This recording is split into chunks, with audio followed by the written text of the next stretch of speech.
उसमें वो iron man वाली मूवी आ गई, तो मुझे वो स्पाइक हो गया कि भाई करना है तो मैकेनिकल इंजीनियरिंग करनी है। तो मेरे कॉलेज के बारे में अगर तेरे को बताऊं तो मेरे कॉलेज में कभी कैंपस प्लेसमेंट आते ही नहीं थे। रेफर तो मुझे कर दे रहे थे लेकिन मुझे रिजेक्शन के मेल बहुत आते थे। ठीक है। हाँ, तो मेरा इंटरव्यू मतलब इंटरव्यू राउंड तक मैं जा ही नहीं पा रहा था ठीक क्योंकि है। मेरा रिजेक्ट तो जो रेज्यूमे था वो रेज्यूमे ही शॉर्टलिस्ट नहीं हो रहा था। सो आज का जो हमारा एपिसोड है वो यूजुअल एपिसोड से काफ़ी अलग होने वाला है। आज मैं सिर्फ ज्ञान नहीं बांटूंगा बल्कि बातें करूंगा अपने एक दोस्त से जिसने एक 3 ईयर कॉलेज से स्टार्ट किया, मैकेनिकल बैकग्राउंड से स्टार्ट किया और पहुंचा जेप्टो जैसी एक बहुत ही बड़ी कंपनी में, जो कि शायद बहुत सारे लोगों की एक ड्रीम कंपनी है।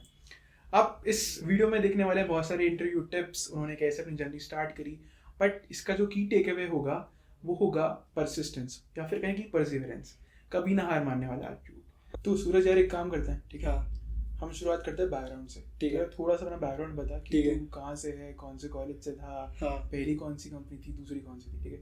अच्छा ठीक है भाई, तो मैं कॉलेज से स्टार्ट करता हूँ ठीक है। मेरे। तो मेरा जो बैकग्राउंड है वो टियर 3 कॉलेज से है, और वो मेरा कॉलेज जो था वो एक लोकल एरिया से था। मैं नांदेड़ से हूँ, महाराष्ट्र से। तो वहाँ पर ही मैंने क्या किया था, मेरा कॉलेज मेरा वहाँ से ही स्टार्ट हुआ था।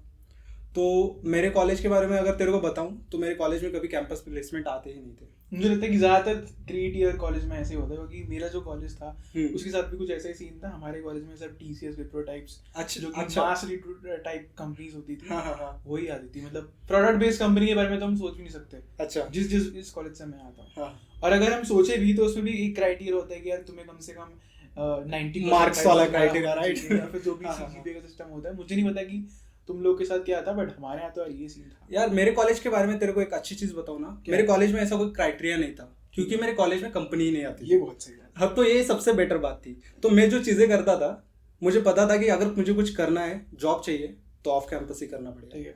अरे मेरा क्या हुआ था, 2008 में आयरन मैन मूवी आई थी, अब पता ही है तेरे को। तो मुझे पहले से ही क्या था, थोड़ा मैकेनिकल का शौक था। मैकेनिकल का मतलब क्या, थोड़ा गाड़ियों को खोलना, थोड़ा मोटर के साथ खेलना, इस टाइप की चीज़ें अच्छी लगती थी। उसमें वो आयरन मैन वाली मूवी आ गई, तो मुझे वो स्पाइक हो गया कि भाई करना है तो मैकेनिकल इंजीनियरिंग करनी है। तो मेरा एक बड़ा मतलब दोस्त था, उसने मुझे सजेस्ट किया कि भाई तू पहले मैकेनिकल इंजीनियरिंग ले ले, अगर तेरे को अच्छा नहीं लगा तो बाद में तू स्ट्रीम चेंज कर लेता है कर सकता है। तो मैंने कहा सही है भाई, ट्राई कर सकता हूँ 4 ईयर के लिए, ठीक है। और उसके बाद स्ट्रीम चेंज कर सकता हूँ। तो मतलब ये तुझे ऐसा लगा कि तू हाँ। 4 साल की इंजीनियरिंग करेगा, उसके बाद फिर मैं स्ट्रीम चेंज करता करूंगा। हाँ, अगर अच्छा नहीं लगा बहुत तो। बहुत सही, बहुत हाँ, सही रास्ते पे जा तो रहे थे तो तुम। ये 2 चॉइसेस थी मेरे पास, तो मैंने इसलिए क्या किया, मैकेनिकल इंजीनियरिंग ले ली। तो भाई क्या हुआ था, हमारे टाइम पे कोविड आ गया था, 2019 और 2020 वाली बात है। मैं 2021 में पास आउट हुआ था। ठीक है। तो मैंने क्या किया कि मेरा एवरेज ही रहता था, जो CGPA वगैरह सब चीज़ें चलती थी। हमारे इसमें एक टीचर थे, उनका गेट क्वालिफाई हुआ था और उनसे मैं थोड़ा इंस्पायर हो गया था। तो मैंने और मेरा एक दोस्त है, हम दोनों ने मिलके, तुझे तो पता ही है मेरा दोस्त कौन है। मैं उस दोस्त हाँ ठीक है, हम उसका नाम नहीं लेंगे, बाद में कभी ले लेंगे। तो हम दोनों ने मिलके गेट का प्रिपरेशन स्टार्ट कर दिया था, और हमने फाइनल ईयर में गेट क्रैक कर ली थी, वो भी सेल्फ प्रिपरेशन के साथ में। फिर क्या हुआ? मतलब गेट क्वालिफाई हमने हाँ। कर लिया है हम, बट हम सोच रहे थे कि हम गेट मतलब मैकेनिकल इंजीनियरिंग में ही आगे जाएंगे, या फिर क्या? अच्छा, तो गेट क्वालिफाई कर लिया हमने, तो उसके बाद जो स्कोर्स थे इतने ज़्यादा बेटर नहीं थे, लेकिन ठीक ठाक थे, जिससे मुझे एमटेक में एक बेटर कॉलेज में एडमिशन मिल सकता था। तो मैंने क्या किया, थोड़े बहुत हमारे बेसिकली क्या होता है, एक यूट्यूब चैनल था, उसमें उन्होंने क्या किया था, हमें एक व्हाट्सएप ग्रुप पे ऐड कर दिया था। ठीक है। तो बहुत सारे वहाँ पे एस्पिरेंट्स थे जो कि सेम चीज़ के लिए प्रिपेयर कर रहे थे, और उसमें से कुछ कुछ गेट में अच्छा स्कोर लाके बैठे हुए लोग थे। तो हमने उनसे पूछा कि भाई अभी हमारा ये तो स्कोर आ गया है, तो जॉब का स्कोप क्या है।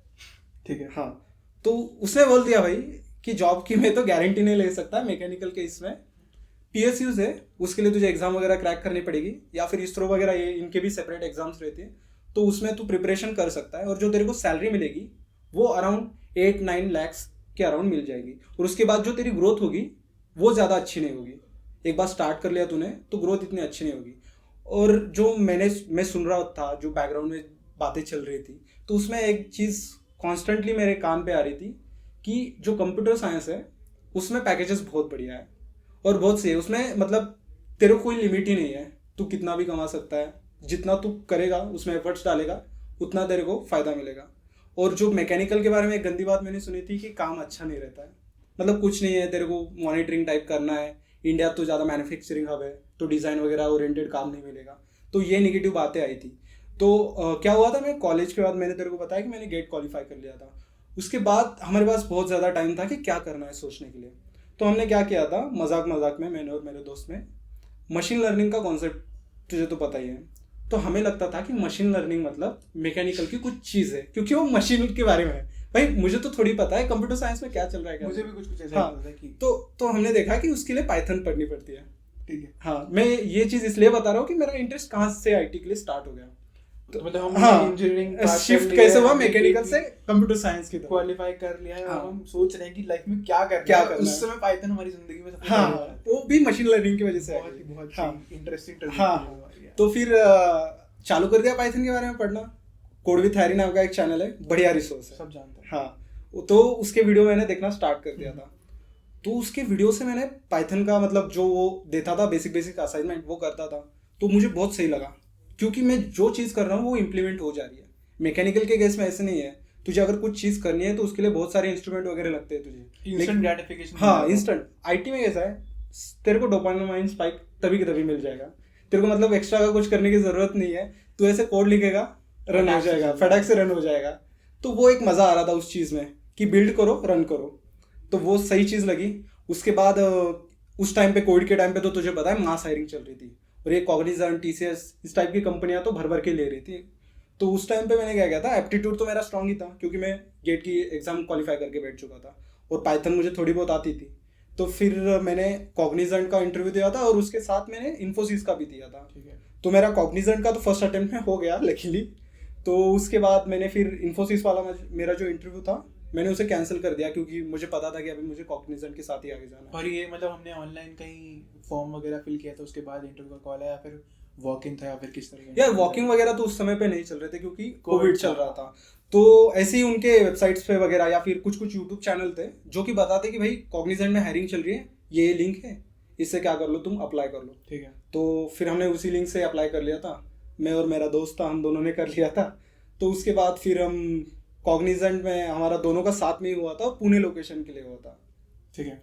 तो हमने कॉग्निजेंट ज्वाइन कर ली थी। उस टाइम पे उन्होंने क्या किया था, थोड़ा थोड़ा उन्होंने लोगों को बुलाना ऑफिस में चालू कर दिया था। ठीक है।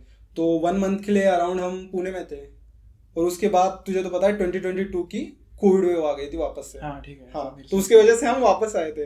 लेकिन वहाँ मज़े तो बहुत आ रहे थे भाई, क्योंकि बहुत सारे हमारे जैसे कॉलेज ग्रेजुएट थे और पूरा कॉलेज वाला माहौल बन चुका था। बट तो- मतलब क्योंकि पुणे में काफी यूथ है, हाँ, काफी young बोल city सकता है। और दूसरी चीज़ पुणे की सबसे बेटर ये है कि पुणे का फूड बहुत बेटर है, ठीक है। और पुणे में तेरे को आजू बाजू में बहुत अच्छी अच्छी लोकेशंस मिलेगी घूमने के लिए। बैंगलोर में नहीं है क्या?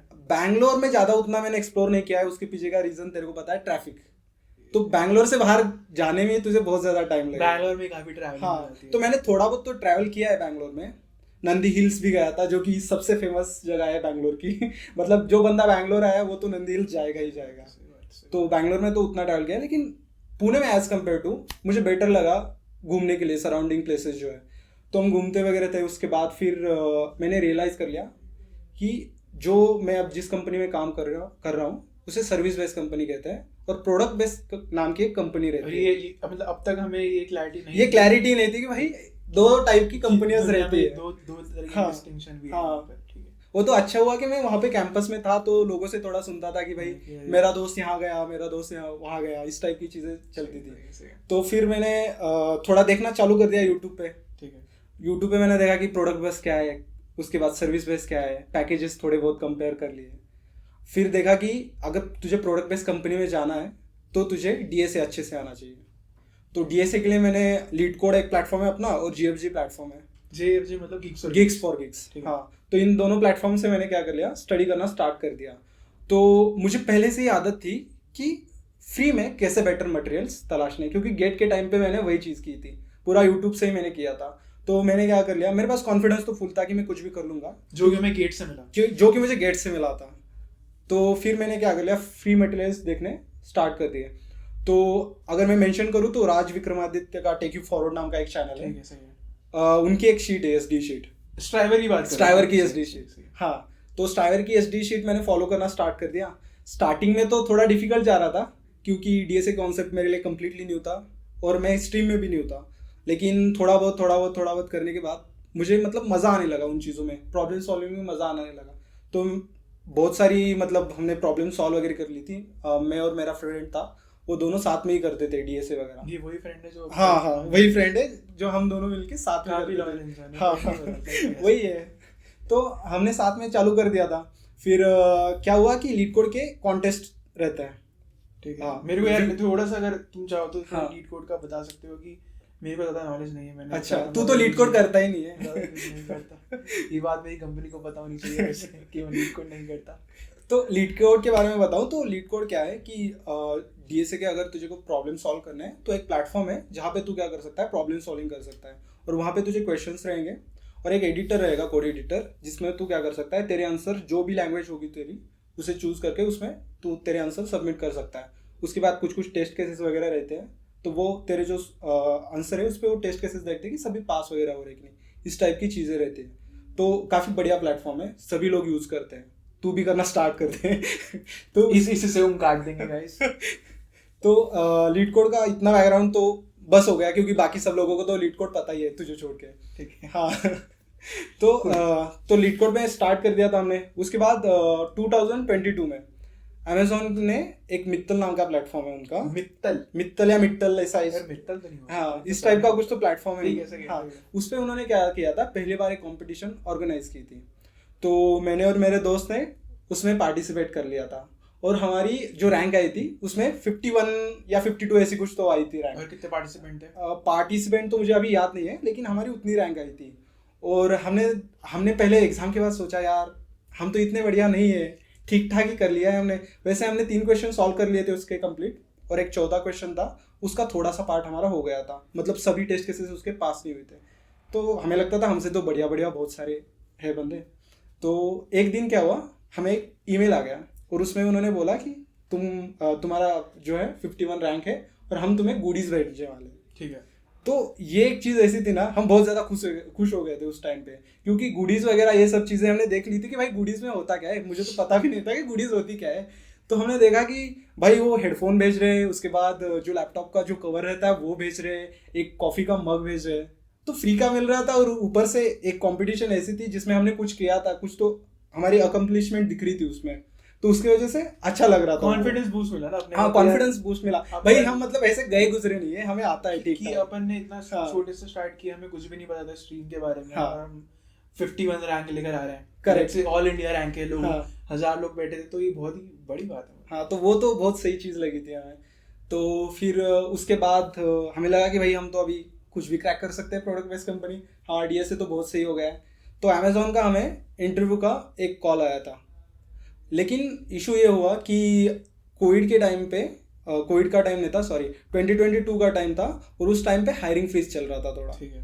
लास्ट में। ठीक है। तो उसकी वजह से हमारे दो हमें इंटरव्यू की अपॉर्चुनिटीज आई थी अमेजोन से। एक अपॉर्चुनिटी जो आई थी उस प्लेटफॉर्म के थ्रू जो हमने एग्जाम दी थी उससे आई थी, और दूसरी अपॉर्चुनिटी हमने उसका ओए मतलब ऑनलाइन असेसमेंट वाला जो टेस्ट रहता है ना उसे क्लियर कर लिया था, वहाँ से एक आई थी अपॉर्चुनिटी।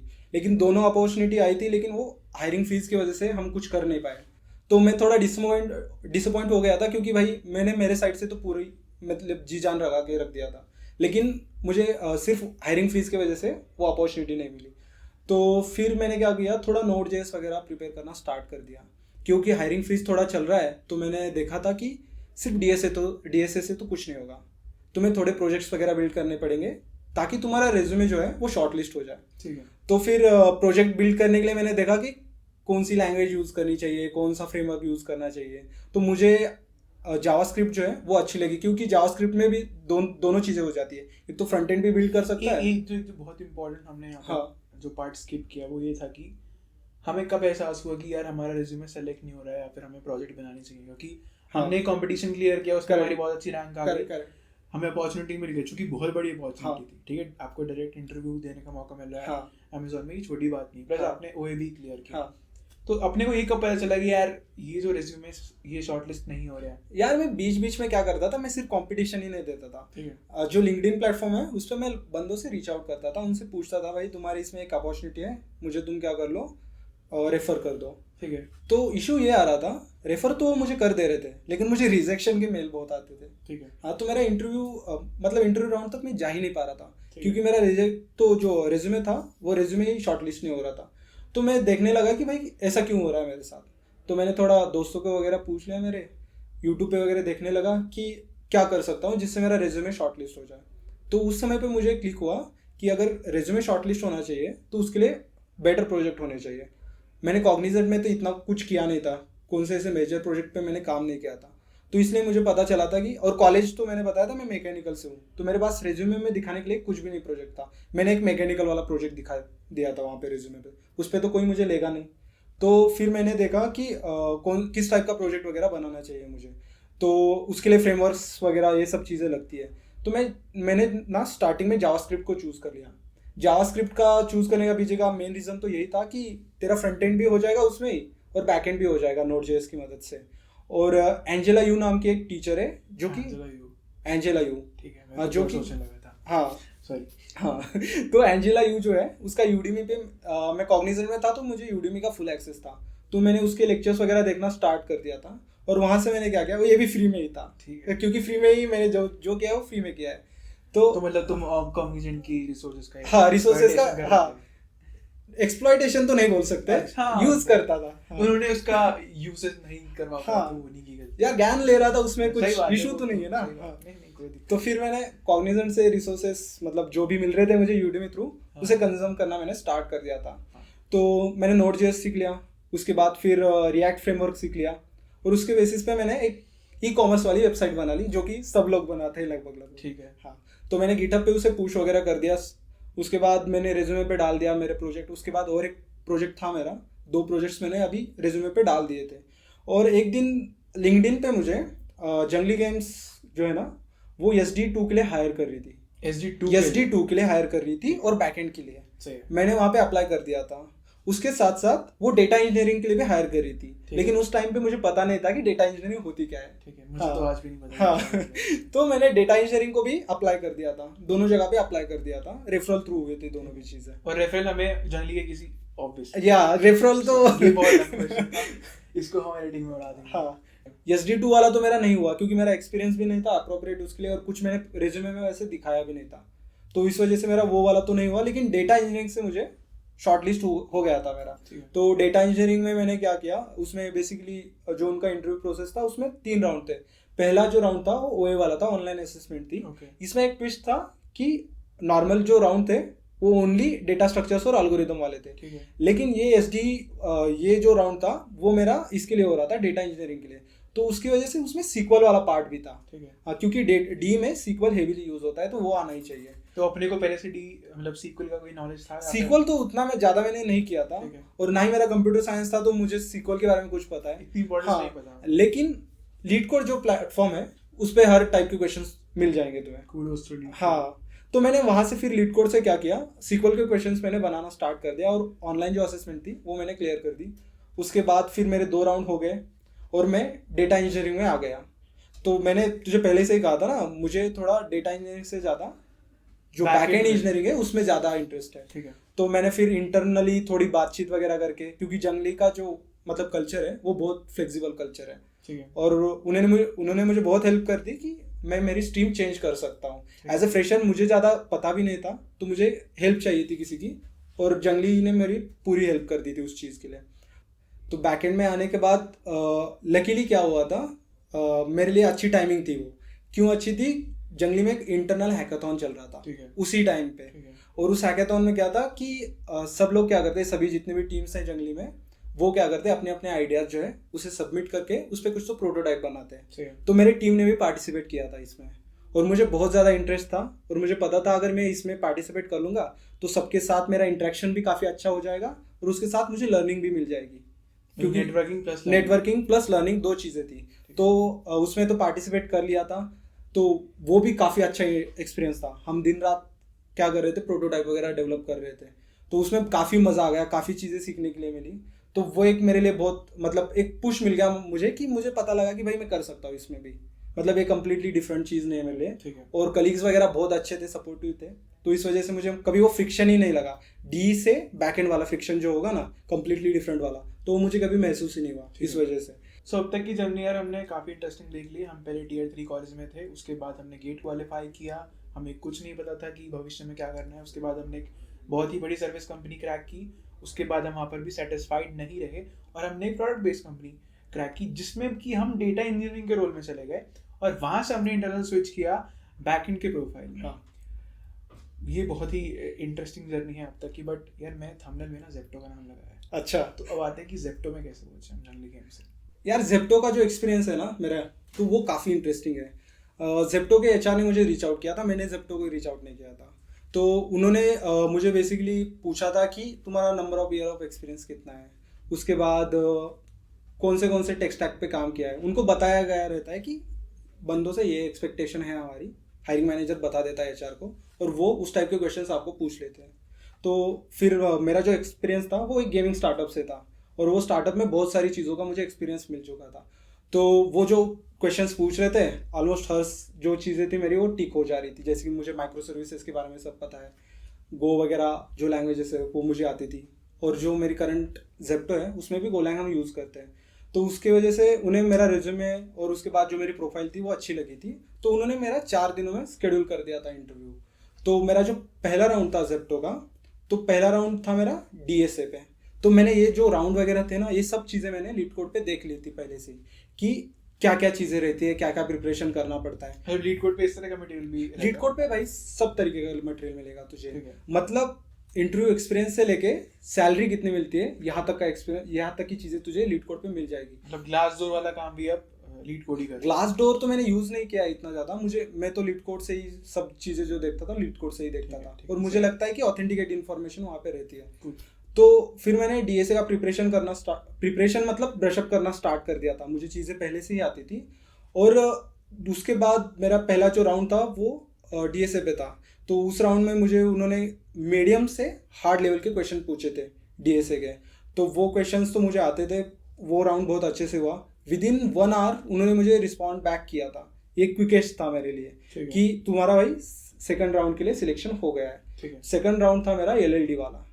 तो अगर मैं राउंड का मतलब कौन से राउंड है उसके बारे में बताऊं, तो पहला राउंड मेरा डीएसए वाला था, उसके बाद मेरा एलएलडी वाला राउंड हुआ, उसके बाद मेरा थर्ड राउंड जो था वो हायरिंग मैनेजर वाला था, और जो लास्ट राउंड था वो एचआर के साथ था। कोई एचएलडी का राउंड नहीं था हमारा? सॉरी, कोई एचएलडी का राउंड? एचएलडी का राउंड जो हायरिंग मैनेजर है ना उसमें थोड़ी एचएलडी पूछ लेते हैं। ठीक है, हाँ, तो एचएलडी उसमें ही कवर हो जाती है जो हायरिंग मैनेजर है उसमें। तो एलएलडी का राउंड हुआ, एलएलडी के राउंड में उन्होंने मुझे गूगल के कैलेंडर के बारे में क्वेश्चन एक पूछा था कि कैसे डिजाइन कर सकते हैं। तो काफी इंटरेस्टिंग क्वेश्चन था।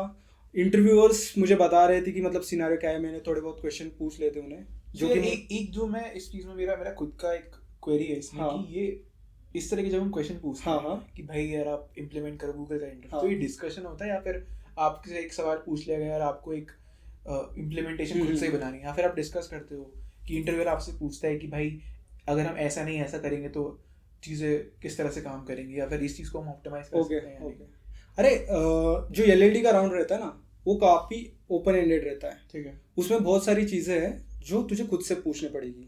ठीक है, तेरे पास बाउंड्रीज जो है ना वो अभी तो कुछ नहीं है। जब इंटरव्यू ने तुझे क्वेश्चन पूछा है, तुझे बाउंड्रीज लानी पड़ेगी, मतलब एजम्पशन क्या क्या लेने हैं, किस तरीके से डिज़ाइन करनी है, कौन सी फंक्शनलिटी चाहिए तुझे, ये सब चीज़ें तो जब तू मतलब एक्सपीरियंस के साथ तुझे ये चीज़ें आ जाती है। क्योंकि जब तू कोई भी प्रोडक्ट से अगर रिक्वायरमेंट लेगा तो ये सब चीज़ें तू डिस्कस ही कर लेता है कि भाई क्या क्या एज केसेस आ सकते हैं, क्या क्या चीज़ें तुझे इंप्लीमेंट करनी है। तो इसकी वजह से मुझे थोड़ा हेल्प हुआ था, मेरा जो एक्सपीरियंस था।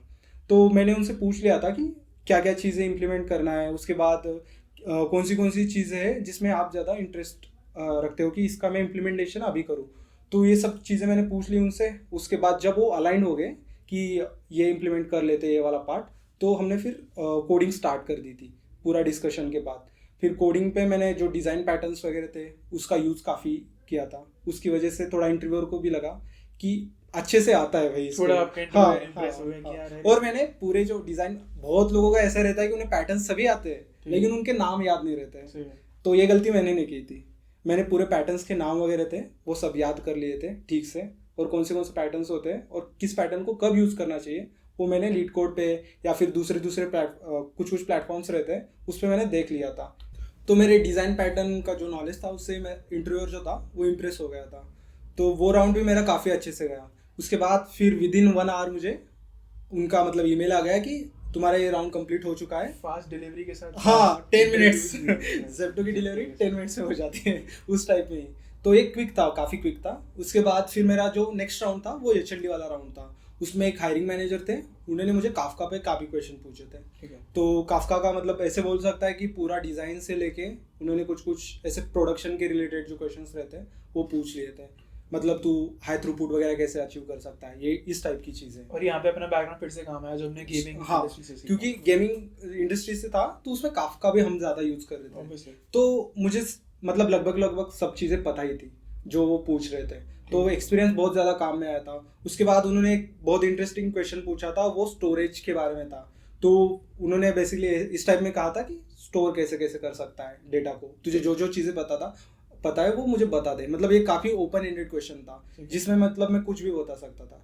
तो वहाँ पर उन्होंने मुझे बोला था कि 10-12 ऐसे वेज बता जिसमें तू CSV फाइल को स्टोर कर सकता है। तो ये काफ़ी इंटरेस्टिंग क्वेश्चन लगा था मुझे। मतलब कि ऑब्जेक्ट स्टोरेज में, हाँ। EBS में या फिर इस तरीके की चीज़ें। मतलब वो शायद जानना चाहते थे कि मुझे कितना पेरिफेरल नॉलेज है चीज़ें का। सही बात है। तो ये काफ़ी अच्छा लगा था मुझे। उसके बाद फिर इस भी राउंड में मेरा काफ़ी अच्छे से हुआ था सब इंटरव्यू वगैरह। तो फिर उन्होंने विदिन 1 आवर मुझे वापस से रिप्लाई बैक कर दिया था कि तुम अभी HR राउंड के लिए क्वालिफाई हो गए हो। ठीक है। तो यहाँ तक तो मुझे लगा था कि अभी हो गया भाई मेरा, क्योंकि HR राउंड तो हम जनरली बोल देते कि हो सकता है। हाँ, घर वालों को खुशखबरी दे दो। नहीं, उतना भी ज़्यादा जल्दबाजी में नहीं था मैं। ठीक है। तो फिर HR राउंड के लिए, लेकिन मैंने ग्रांटेड नहीं लिया था चीज़ों को। मैंने HR के रिलेटेड जो क्वेश्चंस थे उनका भी प्रिपरेशन करना स्टार्ट कर दिया था, क्योंकि मैंने सुना था कि गूगल, Amazon इस टाइप की जो कंपनीज है इसमें बहुत सारे बंदे जो है वो बिहेवियरल राउंड्स में बाहर जाते हैं, जो कंपनी को नहीं लगता कि वो ये कल्चर फिट है। तो इस वजह से मैंने इस चीज़ को लाइटली नहीं लिया था। तो मैंने उसका भी प्रिपरेशन ठीक से कर लिया था। और तुझे तो पता ही है मुझे बाद में ऑफर मिल गया था जेप्टो का, सभी चीज़ें ठीक से हो गई थी। और इंटरव्यू एक्सपीरियंस तो मेरा काफ़ी अच्छा था जेप्टो का, सभी चीज़ें एकदम क्विक थी। ऐसा नहीं कि मैं मतलब बहुत ज़्यादा देर के लिए रिप्लाई का वेट कर रहा हूँ। ठीक है। तो इंस्टेंटली चीज़ें होती जा रही थी, मेरा एक फ्लो कंटिन्यू बन चुका था। तो मज़ा तो काफ़ी आ रहा था इंटरव्यू एक्सपीरियंस में। अभी फिर मैंने ये जेप्टो ज्वाइन कर लिए, तो अभी अच्छा लग रहा है फिर। कुल सो मुझे लगता है कि अब हम पहुंच चुके हैं इस वीडियो के अंत में। सो मैं एक बहुत ही बोरिंग या फिर कहें कि बहुत ही क्लीशे सवाल पूछूंगा कि आपकी जो अब तक की जर्नी रही है, हाँ, बहुत ही फिनोमिनल रही है यार। तुम लोगों ने स्टार्ट किया एक Tier 3 कॉलेज मैकेनिकल से लेकर के जेप्टो जैसी इतनी खतरनाक कंपनी में, जिसे शायद मैं कहता हूँ कि बहुत सही कॉलेज के बहुत सही बंदे जो कई सालों से प्रिपरेशन कर रहे होते हैं वो भी क्रैक नहीं कर पाते। तो जल्दी से अगर तुम ऐसे लोग जो कि अभी बहुत ही मझधार में फंसे हुए हैं या फिर मैकेनिकल में या फिर सिविल में, जिनको नहीं लग रहा कि यार हमारा भविष्य में क्या होगा, उनके लिए कोई 3 टिप्स दो। ठीक है। हाँ, कोई 3 टिप्स अप्लाई कर सकते हैं और लाइफ में कुछ बड़ा कर सकते हैं। बहुत ही मोटिवेशनल साउंड करेगा, बट मैं कह सकता हूँ कि कुछ बड़ा कर सकते हैं। हाँ। ठीक है।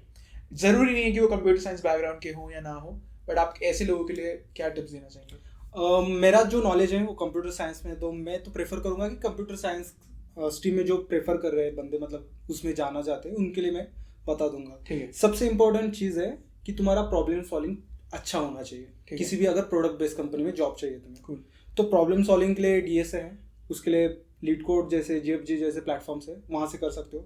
Number 1 part. दूसरा पार्ट ये है कि तुम्हें अगर रेज्यूमे शॉर्ट लिस्ट करवाना है खुद का, ठीक है, तो उसके लिए तुम्हें प्रोजेक्ट्स अच्छे होना बहुत इंपॉर्टेंट है। सही है। उसके बगैर तुम मतलब रेज्यूमे तुम्हारा शॉर्ट लिस्ट ही नहीं होगा। तो ये दूसरी बात होगी।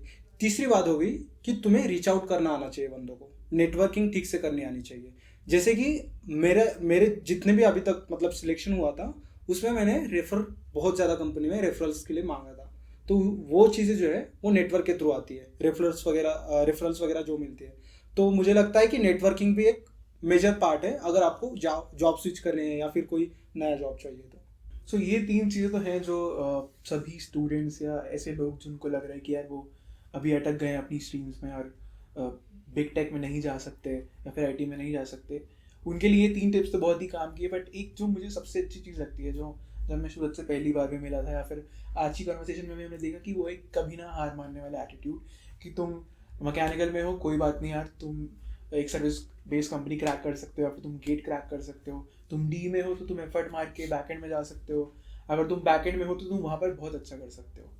ये एक चीज़ है कभी ना हार मारने वाली, जो कि शायद मेरा टेक अवे होगा इस कॉन्वर्सेशन से। And I hope Suraj life में और कुछ बहुत बढ़िया करे और हमारे पॉडकास्ट में दोबारा से और हमें बहुत सारे व्यूज देकर जाएं। वीडियो देखने के लिए आपका शुक्रिया, मिलते हैं अगली वीडियो में।